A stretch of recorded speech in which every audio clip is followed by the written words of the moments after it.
Oi, gente! Sejam bem-vindos a mais um vídeo aqui no canal. Já deixa o like e se inscreve se você gosta desse tipo de conteúdo de ministério infantil, discipulado infantil.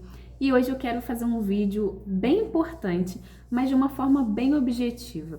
Eu geralmente dou treinamentos para ministério infantil e eu trago uma reflexão. Por que é importante falar de Jesus para as crianças? E por que eu trago essa reflexão nos treinamentos? Parece até bobo, né? Poxa, a pessoa já está ali ministrando, a pessoa já está ali falando de Jesus para as crianças. Para que eu vou falar o porquê é importante? É porque muitas pessoas estão ali e estão com a mentalidade de alguém que está ajudando, ou até pensando, eu não faço nada útil na igreja, eu só fico no ministério infantil. Só que quando a gente entende o propósito de Deus para a vida das crianças, nós conseguimos olhar para aquilo com muita seriedade. Então eu quero compartilhar rapidamente nesse vídeo algumas informações que eu transmito, de forma resumida, que eu transmito nos treinamentos para você se capacitar e estudar e se aprofundar nas coisas que eu vou falar aqui, tá bom? A primeira coisa que eu gostaria de enfatizar, por que é importante falar de Jesus para as crianças? Porque Deus sempre quis se relacionar com as crianças. A Bíblia mostra que lá em Deuteronômio 6, o Senhor ele dá uma instrução para os pais que eles devem ensinar as crianças aquelas palavras que ele estava dizendo nos versículos anteriores. Quais eram essas palavras? Amar a Deus de todo o coração, eles precisavam aprender a se relacionar com o Senhor, conhecer o Senhor. E aí o Senhor é bem enfático, ele diz, olha, fala enquanto for deitar, quando for levantar, bota na porta, bota na testa, ou seja, fala o tempo todo. Fica o tempo todo ali enfatizando para as crianças. Mas será que ele só falou isso porque ele queria impor regras? Não, Deus ele faz tudo com um propósito. O propósito de Deus é ser conhecido também pelas crianças. Lohane, mas aí é só para os pais. Nada disso. Lá em Deuteronômio 31, nós vemos o Senhor agora, uma instrução que é para os sacerdotes, para os líderes do povo. E aí ele diz o seguinte: chamem todos, homens, mulheres, crianças e estrangeiros que vivem no seu meio, para que eles ouçam a lei. Ou seja, as crianças não podem também ficar de fora do ensino da lei. Então, Deus falou com os pais, mas Deus também falou com os sacerdotes. Então, desde lá do início, nós vemos o interesse de Deus que as crianças se relacionem com Ele, que as crianças conheçam Ele. Mas será que é isso mesmo? Porque Antigo Testamento e não sei o quê? Calma que a gente vai chegar lá no Novo Testamento. Quando nós chegamos ali para Juízes, nós vemos em Juízes 2:10 dizendo o seguinte, que se levantou uma geração que não conhecia o Senhor. Depois que aquela geração morreu, se levantou uma geração que não conhecia o Senhor. Qual geração que tinha morrido, A geração ali que tinha ouvido sobre Deus, o povo, que tinha passado por aquele processo, tinha sido liderado por Josué, depois de Moisés, E aí entrou em Juízes e aí fala, olha, aquelas pessoas morreram e se levantou uma geração que não conhecia o Senhor. Agora eu te pergunto, se Deus tinha falado para os pais e tinha falado para os líderes do povo ali, os sacerdotes, que era para ensinar as crianças, por que estava se levantando uma geração que não conhecia o Senhor? Provavelmente eles não obedeceram, provavelmente eles não falaram de Jesus para as crianças. Por quê? Senão uma nova geração que conhecia o Senhor seria levantada.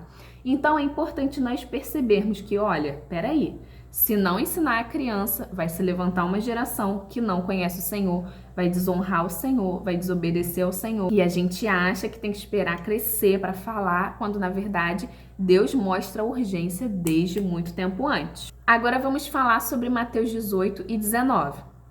Deus, ele também deseja que as crianças creiam nele, que as crianças confiem nele. Em Mateus 18, ele vai trazer uma característica que é marcante na criança, que é a humildade. A criança tem facilidade em reconhecer a sua dependência no Senhor. A humildade é isso, é você reconhecer quem você verdadeiramente é, nem mais nem menos. Você sabe quem você é de verdade. E a criança, ela tem facilidade de perceber que ela é dependente. O adulto não. Quando nós falamos para o adulto o seguinte, você precisa de Jesus, parece que você está ofendendo o adulto, Não, mas eu nunca matei, nunca roubei. Tipo assim, eu posso ser salvo por mim mesmo. Mas na verdade, ele não pode. A Bíblia diz que é só através de Jesus que nós alcançamos a salvação. A criança, por outro lado, é criada de uma forma de dependência, ela precisa depender de pessoas. Então, quando você fala que ela precisa de Jesus para chegar até Deus, para ela é normal, é legal, preciso de Jesus, tranquilo. Ela acha aquilo natural, é natural da criança. Então, ela tem facilidade de reconhecer a sua dependência. A criança é humilde, ela tem facilidade de reconhecer a sua dependência. E aí, Jesus começa a falar sobre a criança, ele começa a falar que, olha, não façam pecar aquelas crianças que em mim confiam. Quando a gente pega esse confiar e olhamos para o original grego, porque Mateus foi escrito em grego, nós vemos que esse confiar é referente à fé salvífica. Ou seja, Jesus está falando de crianças que creem nele para a salvação. Então, olha, cuidado para não fazer pecar essas crianças que creem em mim, ou seja, que me reconhecem como Senhor e Salvador. Por quê? Porque se você fizer isso, seria melhor você ter amarrado uma pedra de moinho ao pescoço, se jogado nas profundezas do mar. Então, Jesus ele dá uma advertência. Existem crianças que creem em mim e se alguém fizer essas crianças pecarem, teria sido melhor essa pessoa fazer isso aí que nós comentamos agora. Então, ele dá uma séria advertência. E ele fala também lá mais para baixo sobre a ovelhinha perdida. E ele se refere às crianças. Então, ele diz, olha, tinha uma ovelhinha e tudo mais, e aí se perdeu, e o pastor deixou as 99, foi atrás, nananã. E aí, no final, ele fala, da mesma forma, não é da vontade do meu Pai no céu que nenhum destes pequeninos se perca. Ah, Lorraine, mas pequenino está se referindo aos novos convertidos e tal. Se você olhar para o original de novo, a palavra que Jesus utiliza é micros, que significa exatamente uma pessoa pequena, ou seja, uma criança. Diferentemente de Mateus 25, quando Jesus ele traz aquela reflexão sobre, olha, vocês podem entrar no meu reino, porque eu tive fome, você me deu de comer, eu tive sede, você me deu de beber. E as pessoas perguntam, quando? Quando, Senhor, quando que eu te dei de comer? Quando que eu te dei de beber? E aí Jesus fala, olha, quando você fez a qualquer um dos meus pequeninos, você fez a mim. Esse pequeninos é diferente do pequeninos das crianças.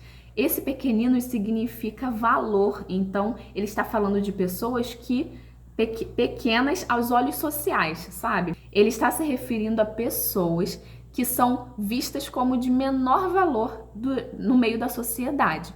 Então, pessoas às vezes que são consideradas menores ou inferiores. Então, esse pequeninos, se nós puxarmos o original, é um outro pequeninos, diferente do pequeninos presente lá na parábola da ovelhinha perdida. Então, Jesus está falando, olha, não é da vontade do meu Pai que nenhum destes pequeninos se perca. Que pequeninos? As crianças. Ele está se referindo, sim, às crianças. Lá em Mateus 19, ele vai trazer outra reflexão, porque os discípulos chegam e começam a impedir as crianças de irem até Jesus. Sabe o que acontece? Jesus fica indignado. Jesus fica indignado porque no capítulo anterior ele falou, olha, não despreze as crianças, não tratem mal as crianças, não façam elas pecarem, não as distancie de mim, né?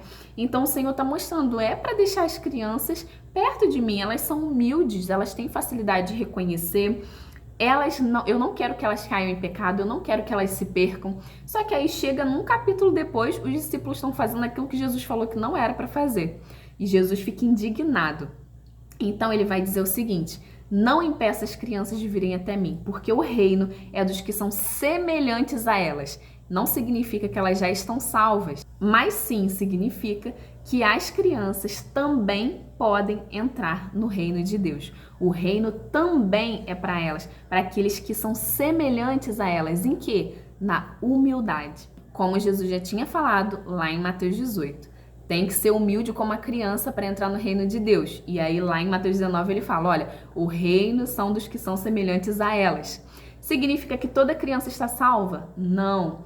E isso é polêmico, mas se a gente olhar para as bem-aventuranças, lá diz o quê? Bem-aventurados os humildes, porque deles é o reino dos céus. Significa que todo humilde é salvo?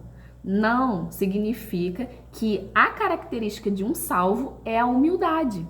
Agora, A mesma coisa com as crianças. Se o reino é dos que são semelhantes a elas, significa que elas já estão salvas? Não, mas que quem é salvo tem uma característica semelhante à da criança, que é a humildade, que Jesus falou lá em Mateus 18. Então, nós precisamos entender o seguinte: Deus considera sim importante falarmos de Jesus para as crianças. Agora, nós vamos trazer um dado real para as pessoas não falarem, você está viajando, você está trazendo mentiras sobre a Bíblia, blá, blá, blá, blá, blá. Nós vamos trazer dados reais. Existe uma pesquisa chamada Janela 014 e nessa pesquisa nós vemos que a maior parte das pessoas que se convertem fazem isso antes dos 14 anos. E no total, dos 0 aos 14 anos, 86% das pessoas se convertem. Então, num grupo de 100 pessoas, 86 se convertem dentro dessa faixa etária, ou seja, na primeira fase da vida, na infância.